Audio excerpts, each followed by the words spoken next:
a explanação da noite, nós vamos falar sobre provavelmente o maior personagem que pisou na história da Terra, pisou na história da humanidade. Nós vamos falar um pouquinho sobre o nascimento e a missão de Jesus. Mas como que nós podemos ter referenciais a respeito da vida de Jesus? Reportando-nos as escritas sagradas, elas são consideradas escritas sagradas o Antigo Testamento e o Novo Testamento.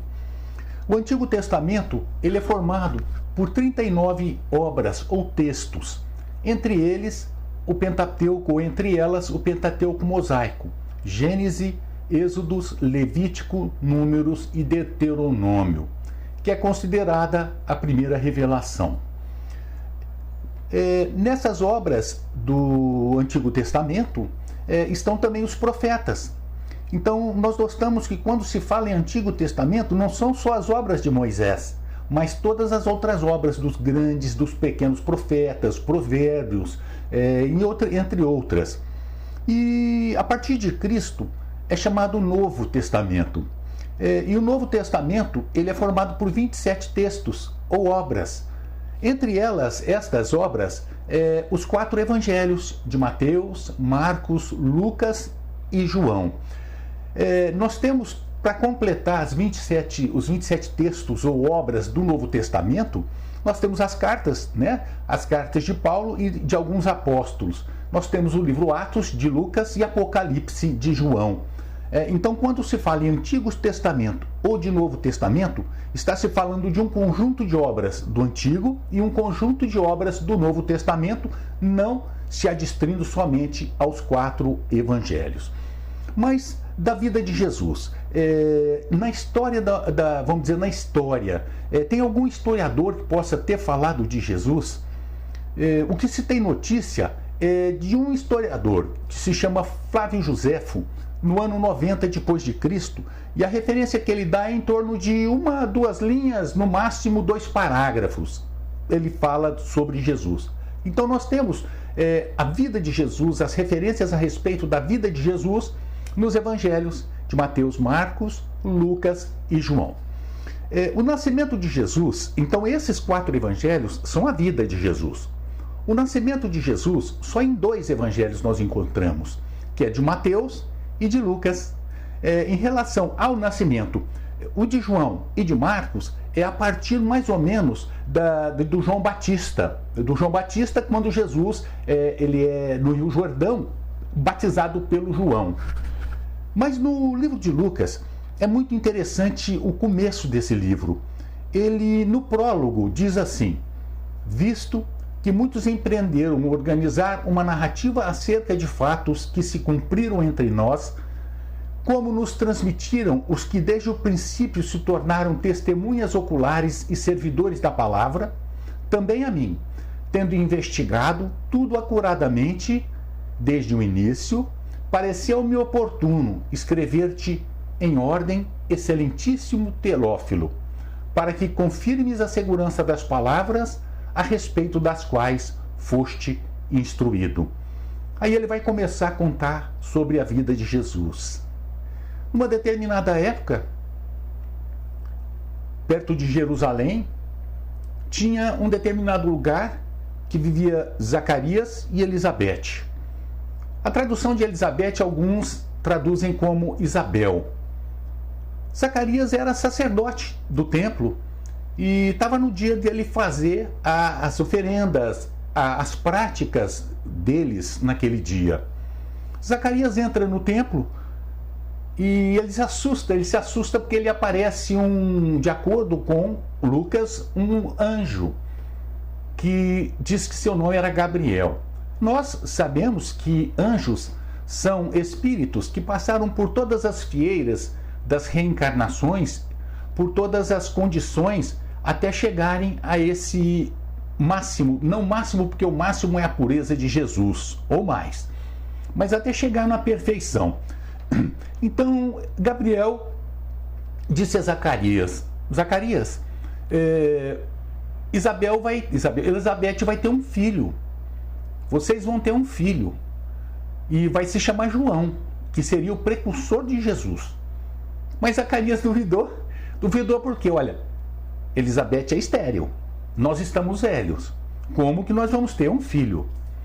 Aí Gabriel disse, olha, por ter duvidado de mim, você vai ficar mudo até o nascimento da criança. E anunciou o nascimento de João e nesse ínterim, um determinado tempo, esse mesmo Gabriel chegou em Nazaré, apareceu para Maria, uma jovem que estava prometida em casamento para José, e disse que ela seria mãe de uma criança e que poria o nome de Jesus. Ela disse, mas como? Eu não conheço, ou seja, eu nunca convivi com homem nenhum, eu nunca tive nenhum tipo de relacionamento com nenhum homem. Ele falou, não, esse filho é do Espírito Santo. José, não se sabe como, porque lá não fala, ele ficou sabendo que Maria estava grávida. E ele era um homem nobre, um homem nobre assim, não nobreza financeira, econômica, mas nobre de caráter. E ele não queria que isso causasse um escândalo, que fosse levado ao público para que ela não fosse desmoralizada. Mas ele tinha pensado em largá-la, em abandoná-la e não casar com ela, porque eles não tinham casado ainda. Gabriel, o anjo, o espírito superior, aparece para José e diz, não, José, você não se preocupa, essa criança que está vindo é filha do Espírito, é uma criança filha do Espírito Santo. Ele será o rei dos judeus, terá uma missão importante. José então compreendeu, aceitou e se casou com Maria. Maria, grávida de Jesus, naquele tempo, César Augusto, o imperador romano, ele tinha o costume de fazer censos. Naquela época ele falou, olha, vamos fazer um censo para saber, porque Roma, ela tinha o poder sobre todas, ela tinha como que conquistado toda aquela região, toda aquela área, Galiléia, Judéia, Samaria, Itureia, estava tudo conquistado por Roma. Então César Augusto, para saber a população, as pessoas, realmente quantos tinham, obviamente para cobrar impostos, ele determinou por um decreto que essas pessoas fossem às suas cidades natal, por exemplo, José era de Belém, para que fizesse o censo, para que se apresentasse e fizesse como que um cadastro. Aí José pega Maria, grávida, põe em cima de um burrico e a pé José com Maria no burrico, Jesus na barriga, fazem uma caminhada de aproximadamente 150 quilômetros aproximados, de Nazaré a Belém, que é um pouquinho distante de Jerusalém, 10 quilômetros aproximados. Chegou lá em Belém, não tinha lugar, porque muitas pessoas foram para fazer o censo lá em Belém também, então estava tudo lotado. Chegaram numa estalagem, numa pensão, vamos dizer assim, e não tinha lugar. O dono da pensão falou, olha, tem um lugar, mas na estrebaria. A estrebaria é um lugar onde ficam os animais. Não tinha para onde ir José com Maria, grávida, para ter o bebê, então foram para a estrebaria. Nessa estrebaria nasce Jesus, que é colocado numa manjedoura. Olha a lição de humildade. Manjedoura é um coxo. Aquele coxo de pôr ração para animais, pôr comida para os animais. Os animais comem nesse objeto. E ele nasceu e foi colocado nessa manjedoura. Tiveram notícias do nascimento de Jesus alguns magos, chamados reis magos, alguns sábios. Não se sabe quanto, mas aproximadamente no ano 800 entenderam que seriam 3. Baltazar, Gaspar, e esses magos chegaram lá no palácio de Herodes, com certeza eles eram os nobres, porque foram recebidos por Herodes. E disseram, olha, nós viemos reverenciar o rei dos judeus. O rei dos judeus?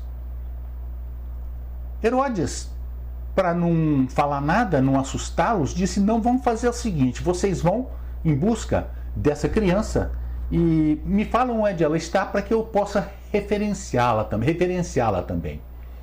Mas a intenção de Herodes era, obviamente, destruir essas crianças. E, de acordo com o Evangelho de Lucas, Herodes mandou matar, perdão, o Evangelho de Mateus, mandou matar todas as crianças do sexo masculino até 2 anos de idade, porque ele entendeu que o seu reinado fosse tomado por esse indivíduo. Todas as crianças foram mortas até 2 anos de idade. José com Maria e Jesus na estrebaria teve uma nova visão. Gabriel, esse espírito superior, ou de acordo com algumas religiões, anjo, chegou para José e disse: José, fuja para o Egito, porque Herodes quer matar o seu filho. José pega Maria, a criança, e fogem para o Egito. 90 quilômetros da fronteira, 100, 150, 200, não se sabe, porque alguns lugares dizem que é 400 quilômetros. Pega Maria e vai. Lá no Egito aparece novamente Gabriel e diz: olha, pode voltar porque Herodes morreu. José ia voltar, mas ia voltar por Jerusalém e ficou com medo, porque estava Arquelau, que era filho de Herodes, e ele ficou com medo de Arquelau também querer matá-lo. Aí eles foram para um outro lado, foram para Nazaré. Pelos cálculos que eu fiz aproximados, ida e volta, eles andaram mais de 600 quilômetros. Imagina. Na ida, uma mulher grávida, em cima do lombo de um burrico. Na volta, uma mulher grávida, com seu bebê de colo, e o seu marido puxando um burrico, andaram aproximados 250, 300 quilômetros. Olha só o esforço que esses pais fizeram para que essa criança, grosso modo, vingasse. Às vezes nós nos esquecemos um pouquinho de José, né? A gente lembra muito da Maria Santíssima, que ela tem mais de 200 nomes, né? E José fica um pouco esquecido, tem poucas referências dele nos evangelhos. Mas olha o esforço que esse homem fez para que essa criança conseguisse viver. Chegando em Nazaré, existe um hiato, um silêncio nos evangelhos da infância de Jesus. Não se sabe. Mas, no evangelho de Lucas, Jesus com 12 anos vai a Jerusalém, que os seus familiares tinham o costume de todos os anos irem a Jerusalém para comemorar a Páscoa. A Páscoa dos judeus não é a mesma que a Páscoa dos cristãos, dos católicos e alguns cristãos. A Páscoa dos judeus, eles comemoravam a saída do Egito, a libertação da escravidão, porque eles ficaram escravos no Egito por mais de 430 anos. Então, todos os anos, a família ia a Jerusalém. Com 12 anos de idade, a caravana está voltando para Nazaré. Um dia depois, eles notam a falta de Jesus, Maria e José. Notam a falta de Jesus. Voltam. No Evangelho diz que por 3 dias procuraram Jesus. E quando o encontraram, ele estava no templo, ou na sinagoga, conversando com os sábios, com os doutores da lei, que, vamos dizer, um pinga-fogo com Jesus, 12 anos de idade. Maria chega e fala: mãe, Jesus, teu pai estava preocupado com você. Ele diz: mãe, eu estou fazendo o trabalho do meu pai. Por que estão preocupados? É obviamente que ela não entendeu, porque o pai, para ela, era José. Inclusive, eles não entenderam, no decorrer da vida de Jesus, muito qual era a missão desse grande homem, de Jesus. Provavelmente não tiveram assim uma noção exata do que seria Jesus para a humanidade. Aí, um novo hiato na história. 12 anos, 30 anos. Jesus em Nazaré, resolve mudar para Cafarnaum. Mudando-se para Cafarnaum, ele no caminho já começa a levar a sua mensagem, a sua doutrina de amor, fazer milagres. Já não tinha apóstolos ainda. Chegando em Cafarnaum, na beira do lago, no Mar da Galileia, que é um lago de água doce e não um mar de água salgada, primeira coisa ele vê dois irmãos, Simão, que depois ele chamou de Pedro, e André. E diz aos dois: siga-me, que eu os farei pescadores de homens.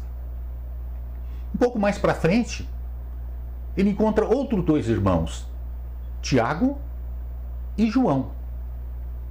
Os convida. Começa a caminhar com os quatro, fazer as suas pregações, os seus milagres, e ele vai conhecendo os apóstolos e vai os escolhendo. No livro de, salvo engano, Marcos, fala que no dia do Sermão da Montanha que ele escolheu os seus 12 apóstolos, definitivamente, porque os outros 4 ele já tinha escolhido. E então ele tinha chamado primeiramente Pedro, Simão, André, Tiago, filho de Zebedeu, e João, filho de Zebedeu. Mateus, também conhecido como Levi. Mateus era um cobrador de impostos, odiado pela sociedade, um publicano.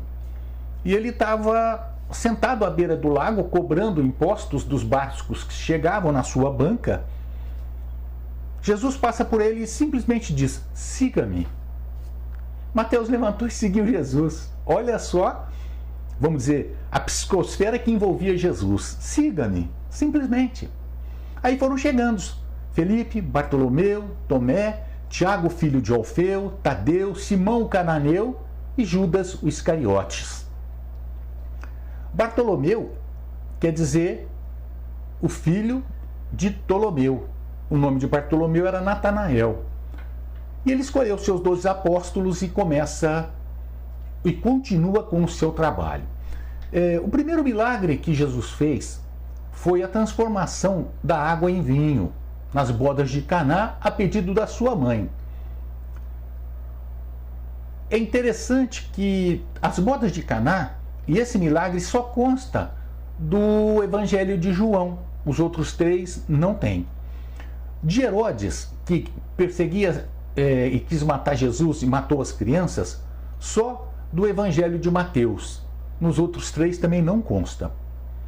No Evangelho de Lucas, que tem esse comecinho do Zacarias e da Isabel, ele passa depois para os 12 anos do Jesus, e aí começa já na idade adulta, e não fala da perseguição de Herodes. Mas isso aí não tem problema. Nós sabemos, a título de curiosidade, que os evangelhos eles têm em torno de 35 milagres e 40 parábolas. 35 milagres de Jesus. O primeiro, bodas de Caná, transformação da água em vinho, e o último, a cura de um cego. E eu não sei se é Joana de Ângeles que fala, não me recordo, que Jesus começou o seu ministério numa festa, a bodas de Caná, e terminou o seu ministério em outra festa, comemoração da Páscoa, quando eles reuniu para a chamada Santa Ceia com os seus apóstolos. Então nós começamos a ver que esse homem, ele escolheu os seus que iam seguir mais próximos, começou a sua vida, o seu ministério. Já tinha dado andamento desde que ele saiu de Nazaré.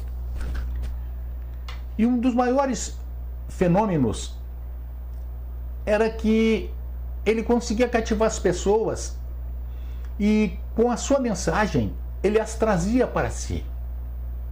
Mas a humanidade, infelizmente, é muito ingrata, porque aquelas pessoas que o seguiam, aquelas pessoas que o aplaudiam quando entrou em Jerusalém, que lhes abravam palmas para comemorar sua chegada, foram as mesmas pessoas que o acusaram.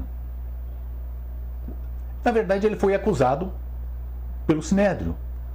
Foi como que traído por Judas, acusado pelo Sinédrio. Mas essas pessoas que o aclamavam mantiveram a acusação, ou seja, deram vazão aos seus instintos animais, e todo aquele suposto amor que tinham por Jesus transformou-se num ódio mortal que praticamente o levou à morte. Aquelas mãos que batiam palmas quando ele entrava eram as mesmas mãos que apontavam o dedo quando colocado Barrabás ao seu lado. Quem vocês querem que eu crucifique? Ou liberte? Porque era costume da Páscoa libertar um criminoso. Pilatos perguntando ao povo réu: liberte Barrabás, crucifique Jesus. A ingratidão humana, infelizmente. Mas Jesus, no decorrer da sua caminhada desses 3 anos, ministério curto. De acordo com Renan, que era um filósofo ateu, disse que esse homem tão grande, ele não coube na história da humanidade. Ele a dividiu em 2, antes e depois dele. No momento em que aquela população, aquele local, aquela região estava em desespero, em razão da opressão dos romanos, opressão dos fariseus e saduceus em cima do povoréu, a casta em cima do povo, o sofrimento, a dor, a falta de alimentos, de higiene, de qualquer tipo de consideração que poderia se ter por um ser humano. De repente vem um homem, esse homem Jesus, que lhes promete e lhes diz que na casa do Pai tem várias moradas. E que bem-aventurados são aqueles que sofrem e que choram, porque serão consolados. Bem-aventurados os aflitos. Bem-aventurados aqueles que têm sede e fome de justiça. Imagina num momento em que a humanidade estava totalmente subjugada e de joelhos para o poder. Vem esse homem e mostra e traz a esperança de uma vida melhor no meio de tanto sofrimento e dor, em que a saúde não era valorizada, a média de vida era baixa. Ele começou a curar, a tratar feridas, independentemente de quem fosse. Independentemente de quem fosse. Ele buscava levar a mensagem, mas ele tinha que tocar, de alguma forma, materialmente, na mente daquelas pessoas, porque se ele falasse somente coisas transcendentais, ninguém entenderia. Então ele tinha que, junto com o que ele falava, fazer esses milagres. Curar essas pessoas, para que essas pessoas também acordassem para a realidade da vida, para a necessidade da transformação. Ele, quando falava, no caso da alimentação das pessoas, da multiplicação dos pães, 2 são esses milagres da multiplicação dos pães, ele notou que provavelmente aquelas pessoas estavam com fome. Mas como falar para as pessoas ao seu coração se os seus estômagos gritam mais alto? Aí a gente vem para os nossos dias e nós iniciamos uma discussão interminável, sem qualquer razão de ser. Qual a melhor caridade? A material? A moral? Você está dando cesta básica? Mas isso é assistencialismo, não é a promoção social. Mas a fome está batendo a porta daquela pessoa. Assistencialismo ou não, está se dando alimento às pessoas. A Mansão do Caminho está fazendo uma chamada agora, e nessa chamada ela está convidando as pessoas a colaborarem porque eles vão distribuir 10 mil cestas básicas no Natal. Eles distribuem mensalmente em torno de 5 mil cestas para as pessoas que têm fome. Ora, se for parar para discutir, olha o exemplo de Jesus. Mata a fome das pessoas para que elas possam te ouvir. Foi o que ele fazia. Ele curava, mas ele não curava a todos. Ele curava aqueles que ele já sabia que tinha condições de serem curados. Tanto é que ele não curou a todos. E quando, na cura de um cego, os seus apóstolos perguntaram: Mestre, quem é que pecou? O cego? O pai dele? Ele disse: não, ninguém pecou nesse caso. Ou seja, aquela pessoa que foi curada com 40 anos de idade não era uma expiação, era uma prova. Então ele não tinha que passar por aquilo, mas ele escolheu aquilo lá e foi curado por Jesus. E considerado um dos maiores patrimônios da humanidade, o Sermão das Montanhas, que tem como seu prólogo, seu prefácio, as bem-aventuranças. Sermão das Montanhas e Mateus são 5 capítulos. Muito bonito. De acordo com Gandhi, se perdesse todos os livros da humanidade e só se conservasse o Sermão das Montanhas, não precisaria de mais nada. Mahatma Gandhi, um hindu, indiano. Então nós notamos que quando esse homem veio, a sua missão, a humanidade já estava amadurecida nos seus 18 anos de idade, vamos assim dizer. Nós nos tornávamos capazes. Moisés veio trazer o rigor da lei. Não se pode falar um A ou o que quer que seja do Antigo Testamento e principalmente do Pentateuco mosaico e da terceira obra, que é o Levítico, onde tem penas de morte, inclusive, porque era necessário esse rigor para que trouxesse, primeiramente, um povo escravizado por 430 anos, sem qualquer noção de higiene, qualquer noção de respeito, sem qualquer tipo de cultura, por milhares de quilômetros dentro de um deserto, mais de 40 anos, 80 de viagem, tinha que ter rigor. Mas chegou o tempo que essa própria humanidade, nós também estivemos lá, já estava madura para receber a mensagem do amor. E a missão do Jesus foi trazer essa mensagem do amor, a mensagem do perdão, a mensagem da compreensão e do amor pelas pessoas. Aquela mulher equivocada que ia ser apedrejada como adúltera, que estava sendo levada pelos homens que talvez tinham também adulterado com ela,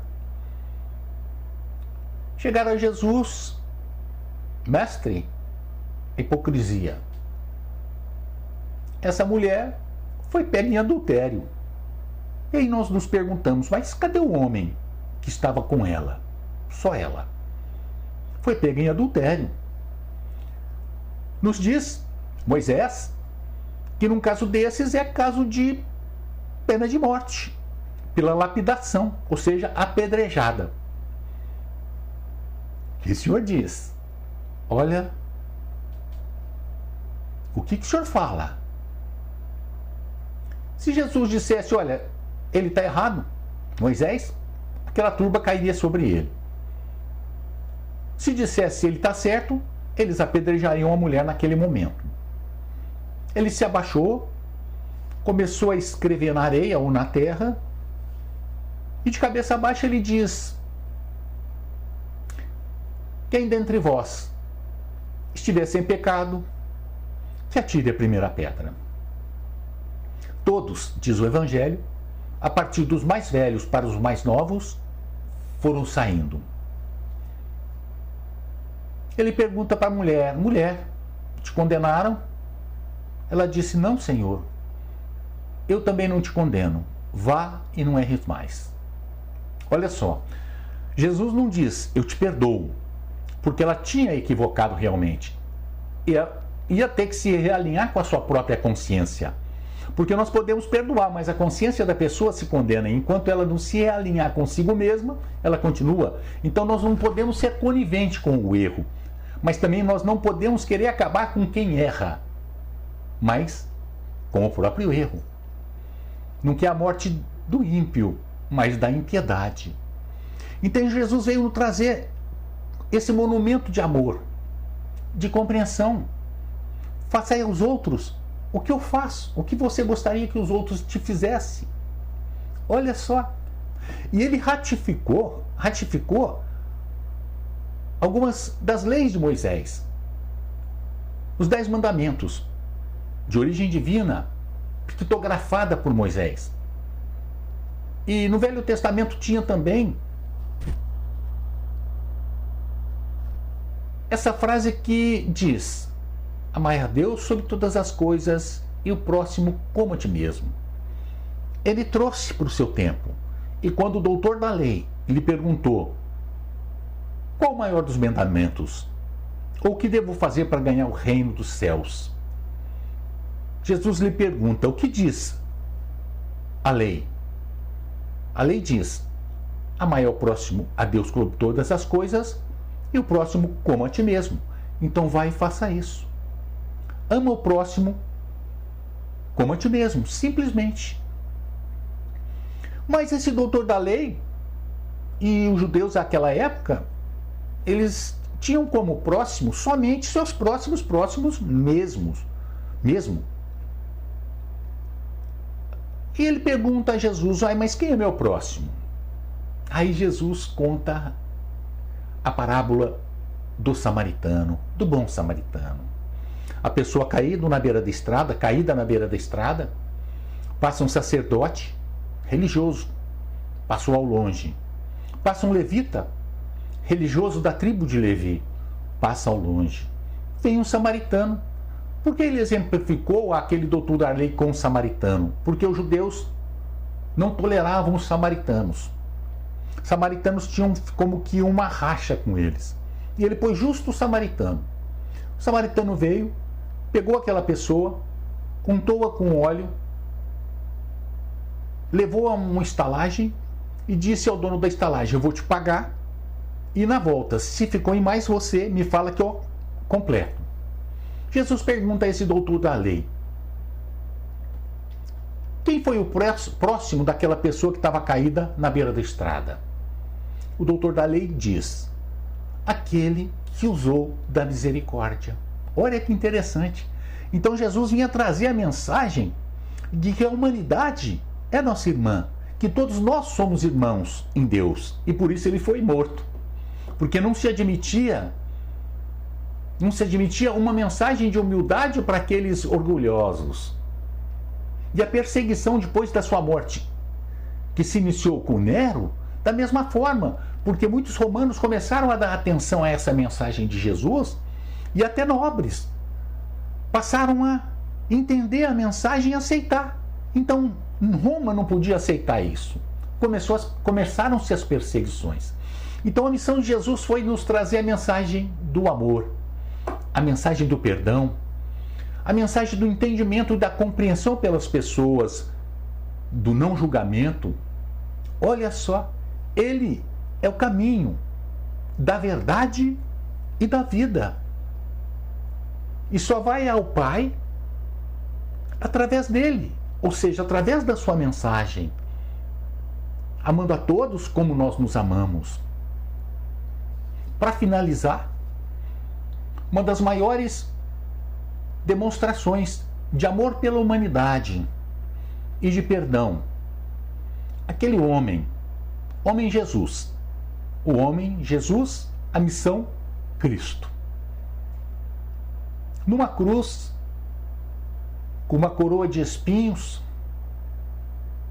com as mãos cravadas naquele madeiro infamante, por cravos de ferro, com os pés cravados. Seu abdômen foi furado para que morresse mais rápido. O sangue que escorreu curou a visão de um dos soldados romanos que era cego de um olho. Ele pediu água, lhe deram vinagre. Depois de todas essas ignomínias que nós, humanidade, fizemos com ele, no auge das suas dores, do seu sofrimento físico, perto da sua libertação do corpo físico, através da morte, ele simplesmente olha aquela multidão e diz: Pai, perdoai-os. Eles não sabem o que fazem. Que possamos trazer para dentro dos nossos corações essa mensagem desse homem, desse gigante, que não coube na história da humanidade. Aprendendo que a humanidade inteira é a nossa irmã. Que devemos, com todo o nosso esforço, com todo o nosso coração, com todo o nosso entendimento, procurar amar a Deus sobre todas as coisas e ao próximo como a nós mesmos. Muito obrigado. Essa é a lição do Evangelho da noite. Muito obrigado.